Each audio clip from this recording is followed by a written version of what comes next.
Tensión en Europa, pues asimismo, seguimos muy atentos a la situación que se vive en la parte este del viejo continente. ¿Es posible una salida diplomática a la crisis que se vive hoy en ese lugar del mundo? ¿Habrá una solución para evitar una guerra que se ve lamentablemente cada día más cerca? Es lo que vamos a conversar ahora con Pablo Cabrera. Él es investigador asociado del Centro de Estudios Internacionales de la Universidad Católica y además ex embajador en Rusia. Conoce de cerca también la realidad del contexto social allá. Estimado, bienvenido a Mega Noticias. ¿Cómo estamos, Pablo?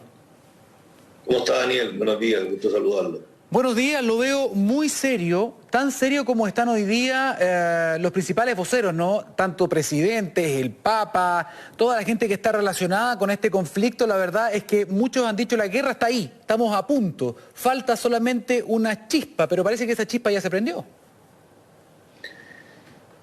Bueno, cuando hay tensión de esta naturaleza, obviamente que la seriedad debe primar. Yo creo que aproximarse a este tema hay que hacerlo con mucho rigor, con mucha seriedad y mirar bien cuáles son todas las aristas que tiene. Efectivamente, como usted dice, pareciera ser que una guerra tradicional estaría a punto de prender, pero como lo hemos conversado en otras ocasiones, yo creo que hay una suerte de guerra ya, que los prolegómenos de una guerra que se da en términos más modernos, en términos de disuasión, porque una guerra de cara a cara creo que puede ser muy peligrosa y muy desastrosa para la humanidad. Pero el cuadro de tensión política no es un cuadro de tensión política reciente, sino que se ha agravado más bien, y ahí es donde están las responsabilidades de los líderes, que dice usted, y que están llamando a la paz y a la diplomacia. Creo que la diplomacia ha actuado, los resultados todavía no se ven claramente, pero hay muchos caminos, la diplomacia tiene muchos caminos de diálogo y creo que deben estar llamándose incluso de manera reservada.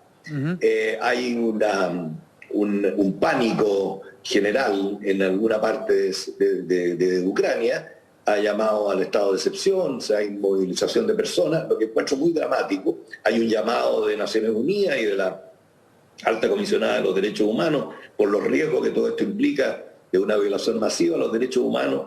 Yo creo que esto es casi contraproducente en cuanto al momento que estamos viviendo. Estamos viviendo un momento de crisis, de incertidumbre, y no solo de tipo estratégico, sino también de tipo social, económico. Y creo que estamos en pandemia, y tener al mundo y a Ucrania en particular y a esa zona de Europa también en este estado de situación de alerta, creo que no parece acorde con los tiempos que vivimos. Pablo, ¿cómo tenemos... Deberíamos vivir también. Exacto, que deberíamos vivir. ¿Cómo tenemos que leer la motivación quizás que hay detrás de este conflicto? ¿A qué me refiero? Muchas veces cuando hay este tipo de conflagraciones o previas a este tipo de enfrentamientos es porque hay intereses geopolíticos, muchas veces también de carácter económico, ¿no?, que subyacen a todas estas conversaciones. En este caso, ¿por qué Rusia va a sufrir todas las anuncios y medidas, castigos económicos de varios países que ya lo han anunciado al menos, apoyando incluso estos sectores que son independentistas? ¿Por qué asumir un costo tan grande como este? ¿Qué es lo que está en juego en esta zona de Ucrania para poder entender las motivaciones que hay de lado y lado? Está en juego la impronta de Rusia como un actor internacional que siempre ha sido parte de un diálogo en lo que se refiere al orden internacional. Y Rusia ha visto disminuidas y afectadas sus áreas de influencia natural y tradicional, a juicio de ello por la acción de otros. O sea, aquí no hay competencia estratégica, sino que ha aparecido en el lenguaje, un lenguaje un poquito más agresivo de rivalidad estratégica. Y cuando hay rivalidad estratégica, obviamente que hay tensión y hay posibilidades de controversia y enfrentamiento. ¿Y qué significa un área de influencia? Rusia entiende que su área de influencia obviamente se perdió bastante con la desaparición de la Unión Soviética hace bastante 30 años. Siempre las épocas de conmemoración, y cuando se hace conmemoración por los vencedores, es peor todavía. Entonces, ellos se han sentido humillados, se han sentido no tomados en cuenta, tienen un gobierno en Ucrania muy pro-occidental y con muchas ganas de incorporarse a la Unión Europea, ya la Organización del Atlántico Norte, la OTAN, que es una agrupación estratégico-militar que incluye a Estados Unidos. Eso, más la oportunidad que se está viviendo de tensiones que tiene Estados Unidos con China y otras tensiones que existen de contención a China en otras áreas del escenario internacional, Rusia, por lo que se ve, su apreciación es que Estados Unidos está débil. Y cuando uno ve al supuesto contrincante estratégico, al supuesto contraparte estratégica débil, asume que él está fuerte. Y yo creo que ha buscado la oportunidad o ha encontrado la oportunidad para poder hacer estos aprontes que, dicho sea, vienen desarrollándose desde hace 7 años. Sí. Hay que pensar que lo que está sucediendo en la zona este de Ucrania, que el presidente Putin acaba de declarar su reconocimiento de independencia de Ucrania, esto viene desde el año 2015. El año 2015, después del acuerdo de Minsk, que Rusia y Ucrania, Alemania y Francia pusieron fin a una disputa y escaramuzas bélicas en esa zona, deberían de cumplir algunos compromisos con el objeto de volver a la normalidad, cosa que no sucedió. No sucedió por 7 años. Por eso yo hablo de cuando las oportunidades se presentan en un cuadro de inestabilidad mundial, diríamos yo. Llevamos 2 años de pandemia, donde eso también influye en la mente de la gente, en la salud de las personas, y también en rivalidades estratégicas que ya nos tienen un poco cansados, incluso entre China y Estados Unidos, con el agregado de que Estados Unidos durante 4 años, por decisión propia de sus gobernantes, se excluyó de muchas instancias internacionales donde se estaban discutiendo todas estas materias. Y retoma, de acuerdo también a declaraciones propias de sus autoridades, un rol protagónico en el escenario internacional, diciendo que América está de vuelta. Y está de vuelta, y a los ojos de nosotros está de vuelta de alguna manera más débil de lo que era antes. Hay dificultades en sus aliados, Europa se dividió, el Brexit produjo una división en Europa, hay cambio de autoridad en Europa que tiene ni siquiera un recorrido muy largo todavía en Alemania, que era un país pivote en Europa de cara a las relaciones con Rusia y con Estados Unidos, y también hay cambio de situación en los Estados Unidos. Entonces creo que esas situaciones han convergido para producir este cuadro de tensión y de convulsión social atizado también por la pandemia, que ha producido muchos desajustes y mucha convulsión en todo el mundo. Pablo, económica también. Exactamente. Entiendo que en este gran ajedrez, ¿no?, geopolítico mundial, de poderes, de países que son más influyentes que otros, tenemos algunos bloques interesantes. O sea, por un lado, como usted bien decía, tenemos la recuperación, entre comillas, nuestras ganas de recuperar el sitial internacional de Estados Unidos, de América, dicen ellos, ¿no?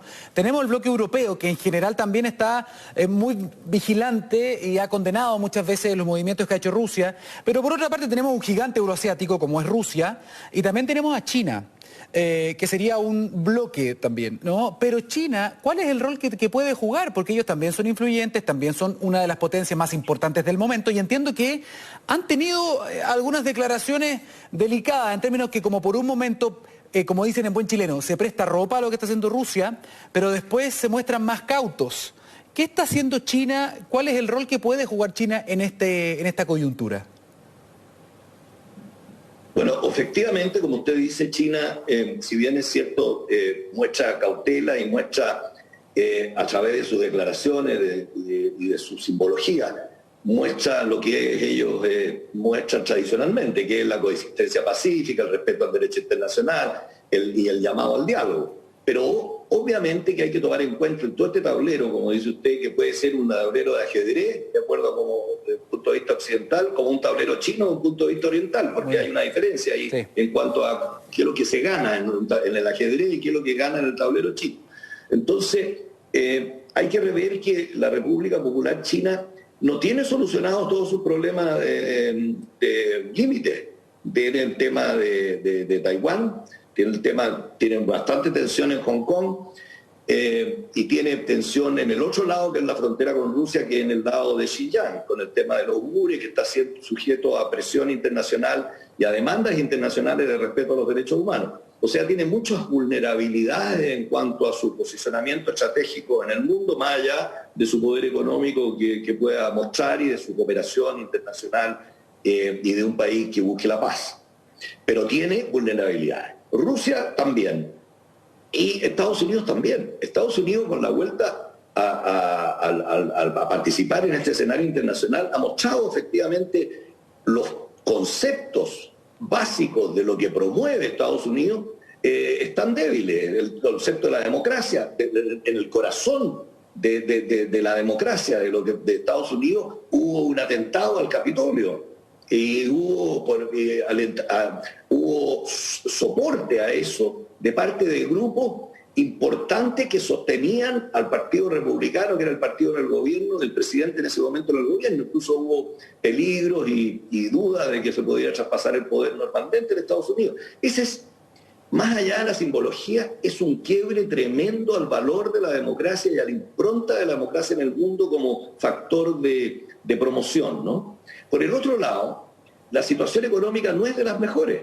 La situación económica ha tenido grandes dificultades, y en ese caso, para ponerlo en este contexto, Rusia se ha beneficiado de alguna manera por algunas restricciones económicas que están sucediendo a raíz de la pandemia, principalmente de las cadenas de valor y de la interdependencia en cuanto a la provisión de artículos y exportaciones y cooperación en el precio del petróleo y el gas. O sea, Rusia hoy día está enfrentando una situación favorable en ese sentido, tiene un colchón grande para poder defender sus arcas en caso de sanciones, que ya tiene sanciones. Acuérdense que las sanciones ya vienen por la anexión a Crimea. Y lo que quiere Rusia hoy día, a la pregunta que siempre se llega después a la respuesta, lo que obviamente quiere son dos cosas, creo yo. Puede haber discusiones. Una es que le reconozcan a Crimea como parte de Rusia, que siempre fue parte de Rusia, y que hubo ahí un acto simbólico de entrega de Crimea y del puerto de Sebastopol por parte de Khrushchev a Ucrania en algún momento, y obviamente que le reconozcan su área de influencia, en este caso que tiene que ver con la unidad de la nación rusa, la importancia de Ucrania, y que no tenga sanciones económicas, y que ojalá pongo yo, porque soy el que lo estoy mirando el tema, no porque estoy involucrado, se pueda lograr una suerte de neutralidad de Ucrania. ¿Y por qué? Porque Ucrania, el espacio geopolítico que representa Ucrania, más allá de ser del área de influencia de Rusia tradicional, tiene una simbología tremenda de lo que está sucediendo, lo que estábamos conversando en la geopolítica del mundo. Fíjese que es una parte ahí donde tiene mucho que ver con el tema de la ruta de la seda, la nueva ruta de la seda. Uh-huh. Es un tapón entre Oriente y Occidente. Rusia es un país del Ártico. Acuérdense también que la ruta de la seda quiere salir por el Ártico para cortar su trayectoria hacia Europa. Entonces, la eventual cooperación o alianza entre Rusia y China, que sería una alianza no novedosa, pero no sé de cuánto alcance, porque Rusia y China no han sido tradicionalmente países muy cercanos. Son limítrofes, tienen diferentes estructuras.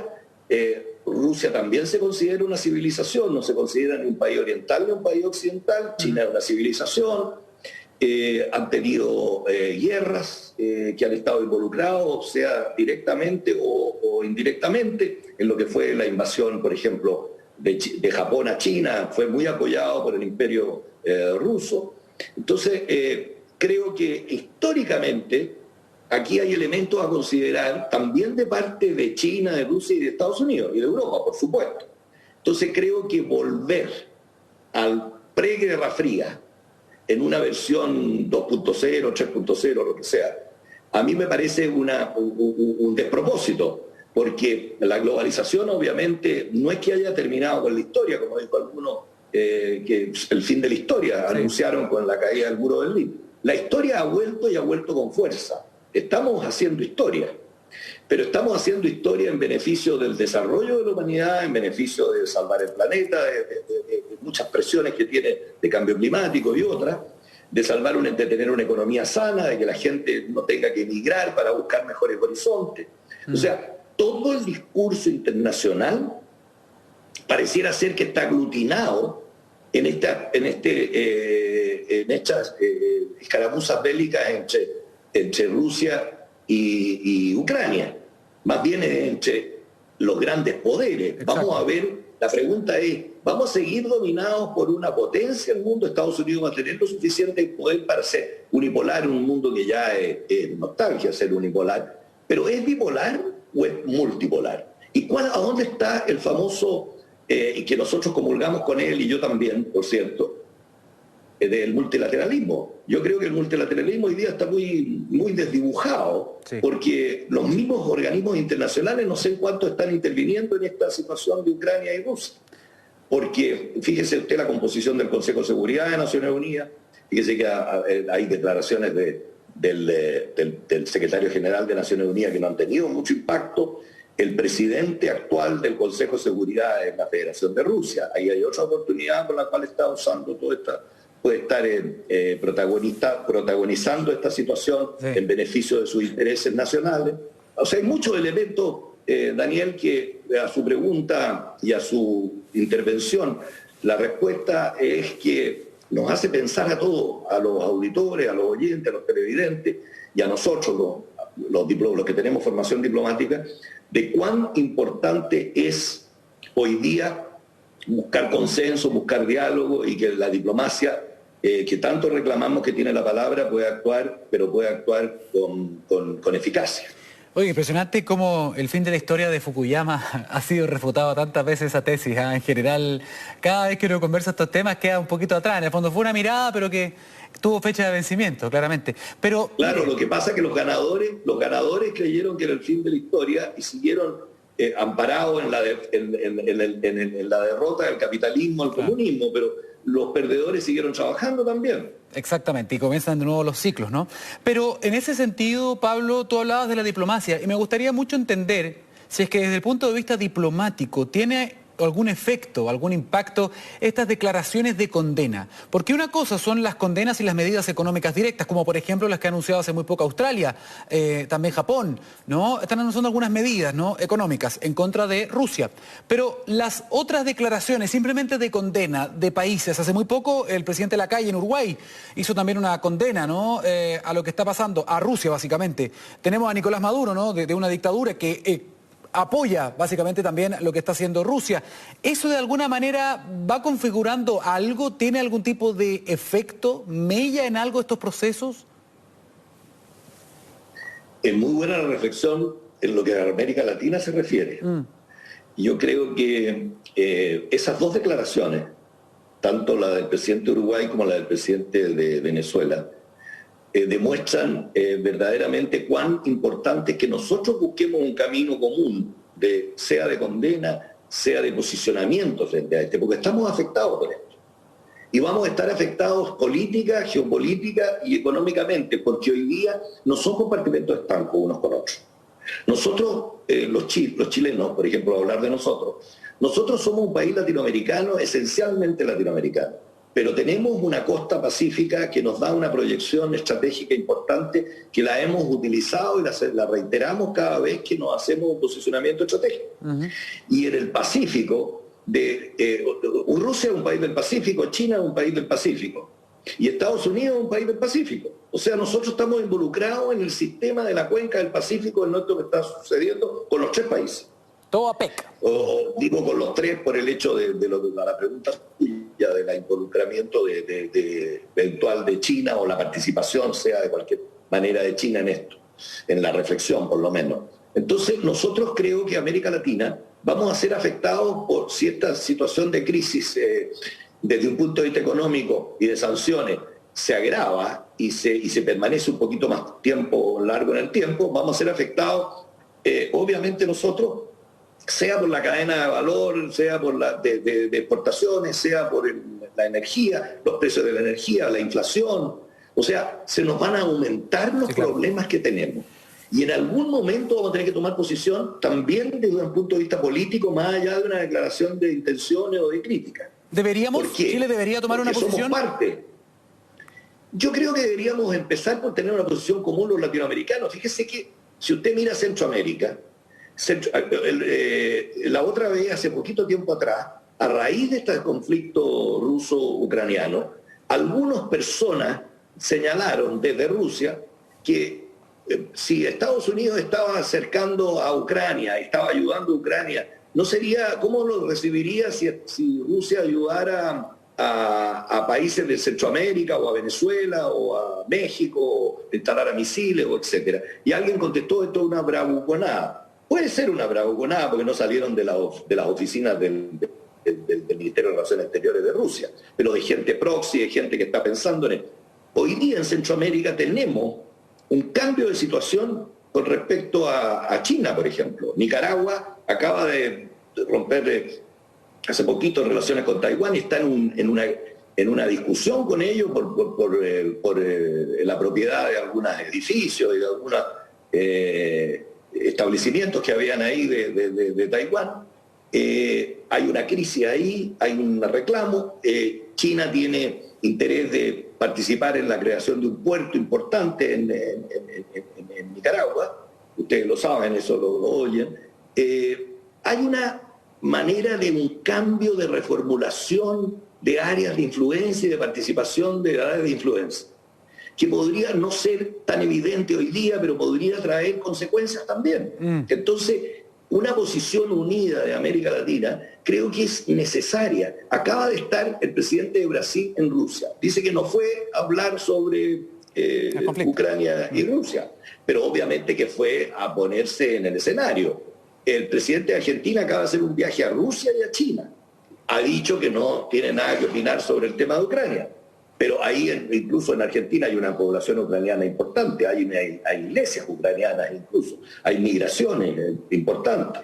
Entonces, en otras etapas han habido, el escenario internacional se ha trasladado malamente a lo mejor a veces a acciones que han sucedido en Argentina. Entonces, a la pregunta concreta, ¿debemos tomar posición? Yo diría que vale una posición unificada de América Latina. Y nosotros los chilenos, obviamente también en particular, tenemos que estar preocupados de eso. Porque hoy día no podemos separar lo económico, lo político y lo estratégico. Es uno solo. Vamos a ver qué decisión toma también el gobierno entrante en esta materia, si se alinea, por ejemplo, con lo que hizo Argentina, con lo que hizo Brasil o no. Interesante además cómo se va a rebarajar también el naipe, ¿no?, de las alianzas, de las influencias a nivel planetario. Pablo Cabrera, investigador asociado al Centro de Estudios Internacionales de la Universidad Católica y además ex embajador de Rusia, muchísimas gracias por entregarnos todas estas reflexiones, ¿no?, de un conflicto que tiene un contexto mucho mayor también y tiene muchos años en desarrollo. Pablo, muchas gracias. Gracias, Daniel, encantado de saludarte. Que esté bien. Bien, vamos ahora a Colchane, donde la crisis migratoria no da tregua y la polémica se ha instalado.